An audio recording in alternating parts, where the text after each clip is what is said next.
गुल्ली चारू का वशत करना शुमारा ओश्ता पद में गुमा मोहतरम अनवर इकबाल साहब सारियन और मैं गुफ्तगू एक वशे मोड़ा दाखिल बुता और माँ वती गुफ्तगू देमा बने। सर, आपकी अमली ज़िंदगी कराची में कैसे शुरू हुई? मेरी अमली ज़िंदगी कराची में इस तरह शुरू हुई कि मेरा बचपन 60s का था और उस वक्त ये जिसको हम आज कराची कहते हैं, जिसका एक्चुअल नाम कोलांची है, उस वक्त ये दुनिया के चंद बेहतरीन शहरों में से, पुरअमन शहरों में से, खूबसूरत शहरों में से एक था। बहुत हर तरह की आज़ादी थी, सभी अपने अपने हिसाब से जी रहे थे और बड़े खुश थे। कभी कोई तफरका पैदा नहीं हुआ, कभी कोई तासुब पैदा नहीं हुआ। तो वो दौर ऐसा था कि जिसमें तगदो जो होता है ना, यानी लड़कपन में, बचपन में, लड़कपन में आदमी जब होता है तो उसके जहन में होता है, कुछ टारगेट सेट होते हैं उसके माइंड पर कि मैं क्या करूँगा, कैसे जाऊँगा। तो उस वक्त मेरे जहन में जो फ़ैसला था वो यही था कि जो परवरदिगार आलम ने मेरे अंदर सलाहियतें पैदा की थी, इनका मुझे अदराक हो गया था बचपन में ही। तो मैंने तय कर लिया था कि मैं इस फील्ड में जाऊँगा।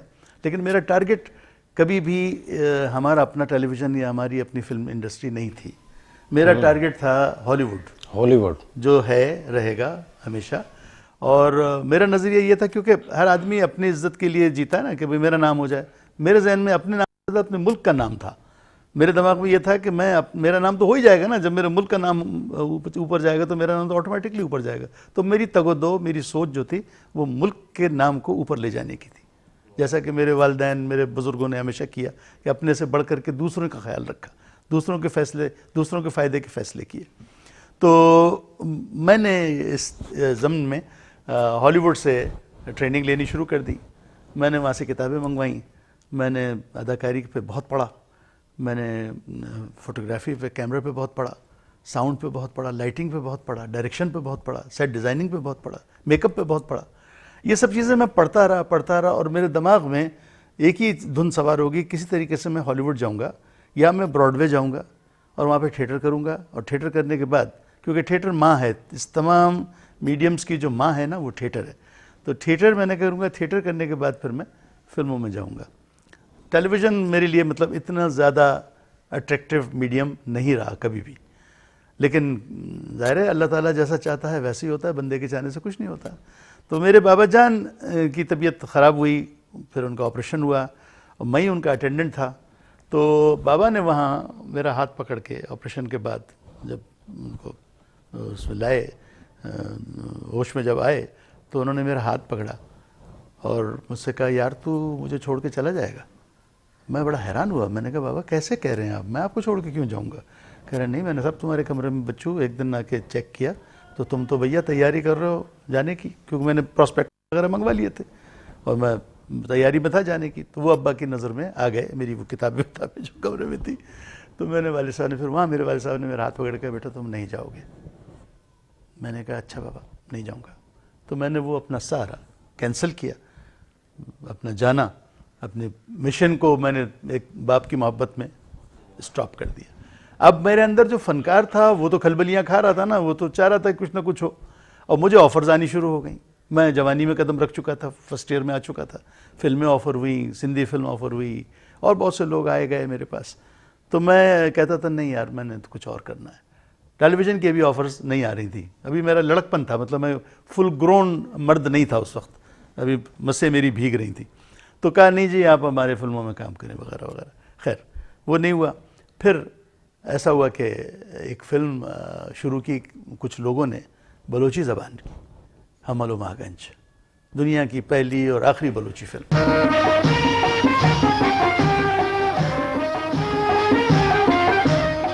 मन हमल भले हमल शुमे सरा पर जुल्म जोर सरदारी नकन ताकि गुरी जिंदगी तो सरदारी पागा न बंदे।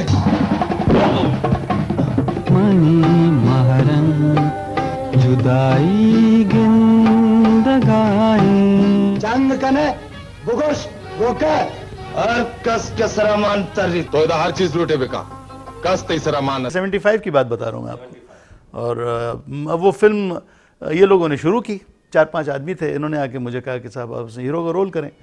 तो मैं तो पहले तो मना करता रहा, मैंने कहा नहीं यार छोड़ो, मगर बहुत जब इसरार बढ़ा, बहुत ज़्यादा उन्होंने कहा, तो मैंने कहा फिर वो कौमी जज्बा अंदर, बलोची मोहब्बत, ज़बान, कल्चर, ये सब चीज़ें आ गई और फिर मैंने फैसला किया कि ठीक है मैं ये फ़िल्म करता हूँ। चुनांचे मैंने वो फिल्म हामी भर ली और शूटिंग शुरू हो गई। थोड़ी सी शूटिंग हुई थी कि वो फिल्म बंद हो गया, सारा मामला चौपट हो गया। अखबार वाले मुझसे सवाल करते थे, जो मेरे जानते थे साफ़ी दोस्त, भाई क्या हुआ आपकी फ़िल्म का, क्या हुआ? मैं बड़ा परेशान था। एक दिन मैंने उस डायरेक्टर को बुलाया, मैंने कहा भाई क्या हुआ तुम्हारी? कह रहा अनवर भाई वो आपस में लड़ गए सारे प्रोड्यूसर, 5 प्रोड्यूसर्स थे और 5 में उन्होंने पैसे डाल के वो फिल्म शुरू की होगी, उन 5 में किसी बात पे लड़ाई हुई और वो सब लोग तितर बितर हो गए। मैंने कहा अच्छा तो उनको सबको बुलाओ, इन सबके पैसे मैं दे देता हूँ और इस फिल्म को मैं कंप्लीट करता हूँ, क्योंकि ये तो बुरी बात है ना, हमारी ज़बान की पहली फिल्म है और ये फिल्म न बने न चले। तो ये मेरे बाबा जान की सोच थी, अब्बा जान की। जब अब्बा जान ने देखा, अब्बा जान मुझसे प्यार बहुत करते थे, उनको पता था कि ये जो फैसला कर लेता है लड़का तो उस पर ज़रूर करके दिखाता है।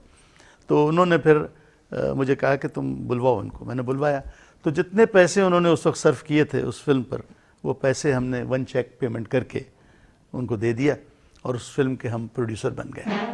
उस फिल्म को फिर हमने, फिर जब मैं प्रोड्यूसर बना, फिर मैंने उसको नए सिरे से बनाया, जितनी बन चुकी थी उसको मैंने टच नहीं किया। मैंने फिर लोग जमा करने शुरू किए। सबसे पहले फिल्म का लिखना जो था ना बलूची ज़बान में, वो सबसे मेन काम था। उसके लिए मेरी नज़रों में सैयद ज़हूर शाह हाशमी से बढ़कर कोई आदमी नहीं था, क्योंकि सैयद साहब से ज़्यादा अच्छी बलोची किसी को नहीं पता। जो आदमी बलोची ज़बान की डिक्शनरी बना रहा हो सैयदगंज, तो उससे ज़्यादा बलोची ज़बान पर अबूर किसको हासिल होगा। चुनांचे मैंने उनसे जा कर के मुलाकात की और वो मुझे बहुत प्यार करते थे, अल्लाह उनको जन्नतुल फिरदौस में आला मुकाम दे। उन्होंने मेरी फ़िल्म के मुकालमे लिखने का फ़ैसला कर लिया, बस वही मेरी जीत थी। हम दोनों बैठते थे, स्क्रीन प्ले मैं लिखता था, मुकालमे ज़हूर शाह हाशमी साहब लिखते थे। अगर मन बोलो ना तेरा में दमाना कुश्ते कना ये गप्पा मनने के ना ये तई की गप्पे नहीं, एक आराम हमा होदा है दस्ताएं के मना पैदा के कुर्तक रिजा तो चौथी 10 से संकुला समझता है गिरीशगानी शेर और नर मजार मा संकला बन चूंकि तई दूने तो लगा यक तुरंत वाई वत मर के कुलवंत। और फिल्म के जब मुकालमे कंप्लीट हुए, फिर मैंने बड़े बड़े शायरों को, हमारे बलोची दुनिया के जितने बड़े शायर थे सबसे मैंने तकरीबन कांटेक्ट किया। यार एक फिल्म में 100 शायर तो नहीं आ सकते, बिल्कुल 100 5-6 गाने होते जी। हैं, तो मैंने 5-6 बड़े बड़े शोरा को, जिनमें अता शाद साहब हैं, अहमद जिगर साहब हैं, अहमद ज़हीर साहब हैं और ज़हूर शाह हाशमी साहब का भी अपना एक उसमें, तो इस तरह इनको मैंने जमा करके मैंने इन सबसे गीत लिखवाए।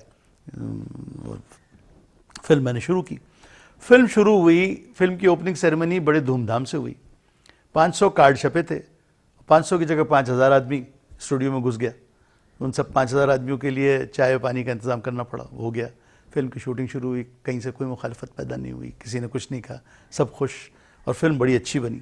फिल्म को मैंने उस ज़माने में मुग़ल आज़म हिंदुस्तान में रिलीज़ हुई थी और दिलीप कुमार साहब की, और दिलीप कुमार साहब मेरे रूहानी वो हैं, टीचर हैं, मैं वहीं से, मेरे स्कूल ऑफ थॉट वही है।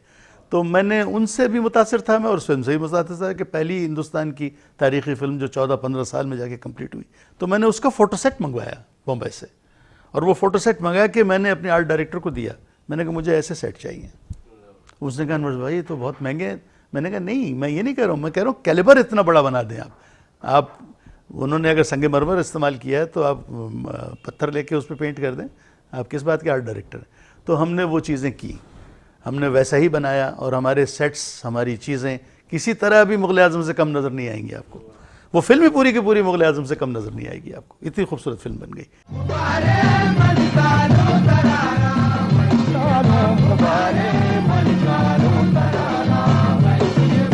अमल वती मरगा वसात मगन जब मर गए मजारी पंजगा कस पता रखे नगन।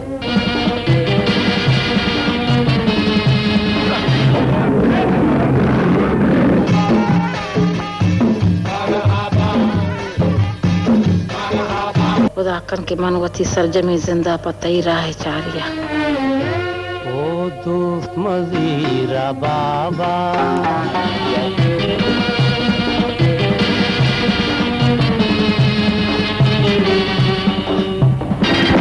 अम्मल मागंज वशी नाम है।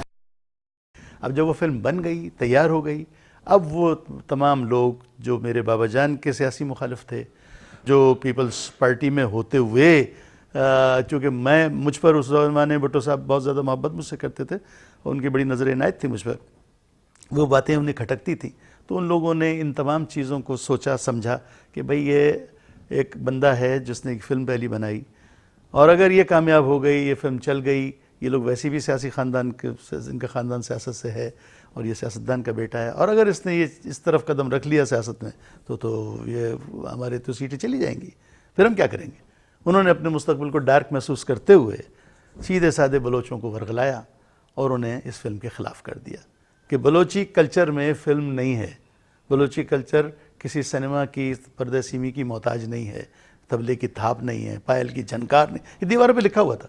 अब ये अल्फाज बलोचों के नहीं हैं, बलोचों को ऐसी बातें नहीं सूझती कि बलोच ये कहे कि बलोची कल्चर तबले की थाप नहीं, पायल की झनकार नहीं। ये तो एक उर्दू समझने वाले आदमी के अल्फाज हैं जिसने उनको ये नक्शा ये तो आपने जो है ना ये एक बड़ा एहसान कर दिया हम बलोचों पर कि आपने इस बात को क्लियर कर दिया, वरना अभी तक तो यही जो है ना वो सबके जहन में था कि शायद बलोच आर्ट के दुश्मन है। हाँ। और वो आर्ट आपने समझते नहीं है, आर्ट को बुरा क्रिटिकल मसला था और इसको जो है ना वो इसको उन्होंने अपने अगराज़ व मकासद के तहत इसके साथ ये जुल्म किया कि उन्होंने ये ड्रामेबाजी करके उस फिल्म को बैंड तो नहीं कह सकते आप, क्योंकि सिनेमा बैंड तो जब होता है जब गवर्नमेंट की तरफ से या कानून में कहीं से बैंड लगता, बैंड नहीं है, लेकिन सिनेमा वालों ने उस फिल्म को रिलीज करने से इनकार कर दिया। आपसे सर ये जो है ना वो गुफ्तगू बहुत दिलचस्प बन गई है और एक दिलचस्प मोड़ में दाखिल हो चुकी है, इसको हम इंशाल्लाह जो है ना आगे जारी रखेंगे।